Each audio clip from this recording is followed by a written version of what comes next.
Welcome back, mga kaaldab. Ito na naman po ang inyong lingkod, si Mr. Destiny. At syempre, update po tayo. Finally, ito na po yung inaabangan ng lahat.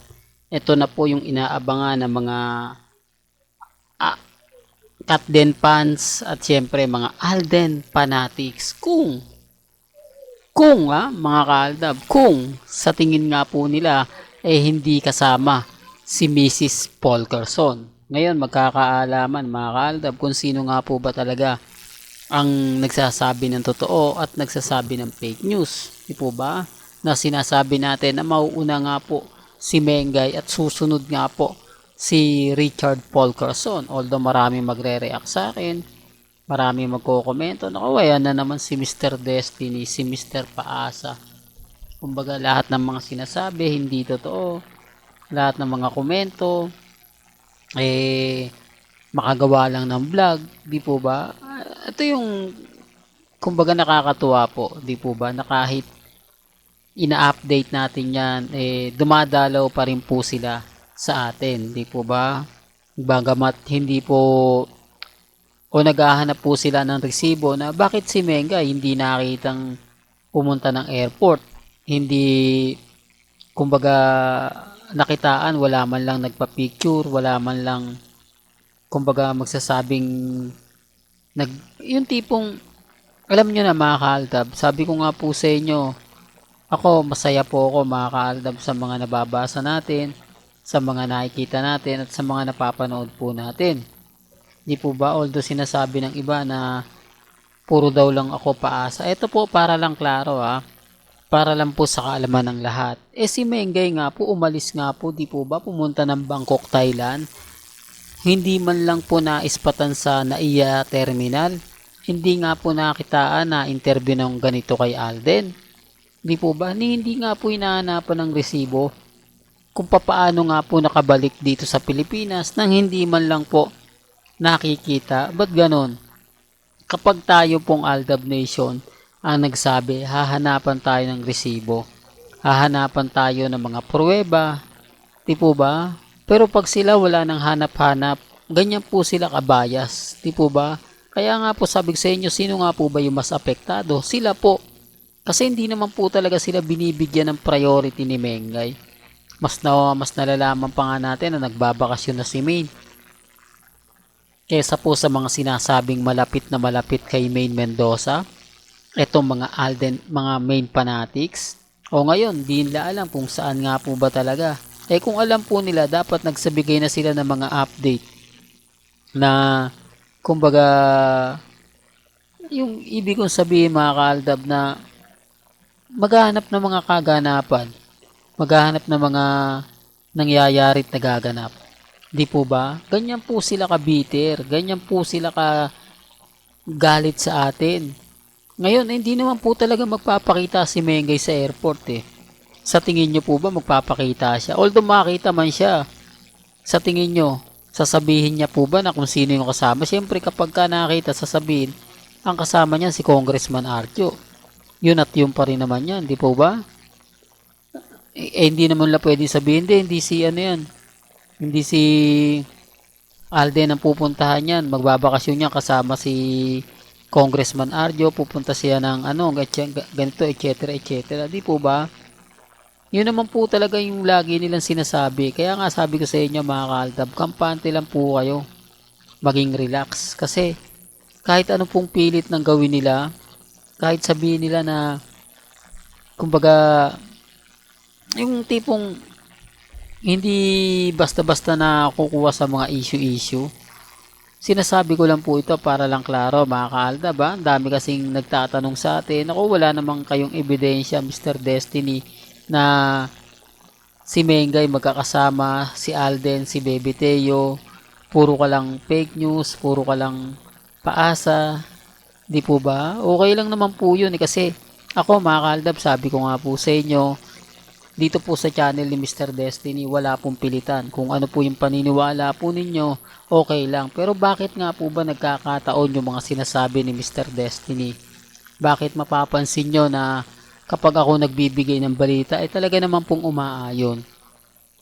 Talagang po bang sinasadya lang ng panahon?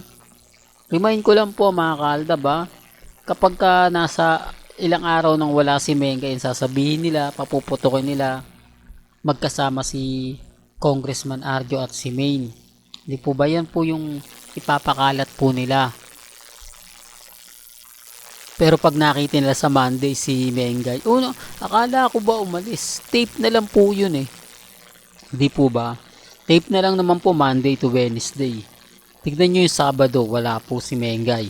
Pero pagdating ng Monday, naandyan yan sigurado. Kasi tape na po yun hanggang Miyerkules. Kaya sabi ko sa inyo, mahirap po talagang ipaliwanag. Pero yung mga legit dabber cards at talagang mga sabi natin main fanatics, alam po nila yan. Kasi nakatutok po sila lagi dyan eh. Ako, nagbabasa lang tayo ng mga komento. Ako, kumbaga, hindi natin masasabi yung mga issue-issue na ganyan dahil mas masarap magbasa ng mga komento. Lalo na nga po kapag sinasabi nila na ang laki talaga ng pagkakaiba ngayon sa dati na kahit anong pilit ng Itbulaga hindi talaga nila kayang mapantayan ang legit na talagang dabber cards na sina Jose, Wally, Paulo, Mengay at Alden Richards. Kahit na sabihin na natin nagdagdag pa sila, hindi po ba? Si Zombie nga lang hindi rin po nagtagal dahil nga po iba yung karisma kasi iba yung kwela ng mga baguhan kaysa sa datihan. Ang pagkakaiba po, kailangan pang maintindihan yung punchline. Kailangang pagbato ng punchline, ang tagal bago maisip. Hindi katulad nila Alden at ni Maine. Pag binato mo ng punchline, matik na yan. May buwelta agad sila at mas madali nilang maidi-deliver at mas maganda. Kaya yung bumato, mas kumbaga gaganahan siya magbato uli ng punchline. Ganun lang naman yun Kasi wala naman po talagang script o hindi naman po scripted talaga pag nasa barangay. Pero pinipilit nila yon mga panahon nila Mengay at ni Alden. Di, scripted yan. Kumbaga talagang yun na yan. Di po ba? Yun na raw po yun. Kaya nga narataw lang ako Pero okay lang yan. Sabi ko nga po sa inyo mga kaaldab. Ako, dito naman sa channel ni Mr. Destiny, hindi naman po tayo namimilit. At lagi ko naman pong sinasabi at paulit-ulit ko naman po kayong ina-update na kumbaga tuloy-tuloy lang, di po ba? Tuloy-tuloy lang yung update. Kaya nga po nagbigay ako ng update dito kasi sasabihin nila, ayan si Richard Paul Carson pumunta na ng Canada. Marami na mga video, mga sweet moments na makikita kay Catherine. Okay lang. At least ang kagandahan naman po rito mga kaaldab, hindi naman po sila hindi naman umamin si Alden na karelasyon niya si Catherine. Di po ba? Kahit makita natin, kilig-kilig moments yan. Di po ba? Wala pa rin, useless pa rin kahit anong gawin nila, kahit sabihin nila na ganito ganyan, wala pong maniniwala. Kasi una sa lahat, binatas o single si Alden. Single si Catherine.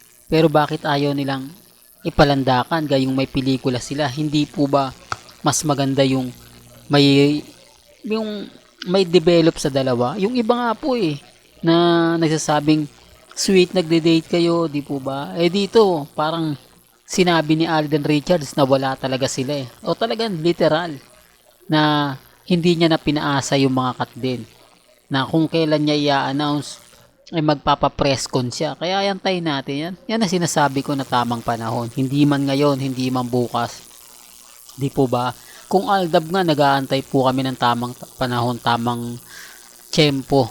Ganun din po si Alden, nag-aantay din po siya kung kailan nga po ba darating yung punto na yun. Kung kailan nga po ba siya aamin pagdating ng kumbaga, eto na po mga kaaldab, ramdam na natin. Kaya sa mga nagsasabing kumbaga fake news, move on ka na Mr. Destiny, okay lang po yan. Ang importante lang naman po dito mga kaaldab maging updated kayo. Ano man po yung mga nababasa ninyo, napapanood nyo, okay lang yan, di po ba? Well, hanggang dito na lang po ang ating latest updates. Kaya kung gusto nyo pa po ng pinaka-latest at sariwang update abay tumutok lang po kayo dito po sa channel ni Mr. Destiny para updated po kayo sa mga bago at sa mga latest na i-upload po natin maya maya lang. Hanggang sa muli, salamat po sa panonood at pakikinig.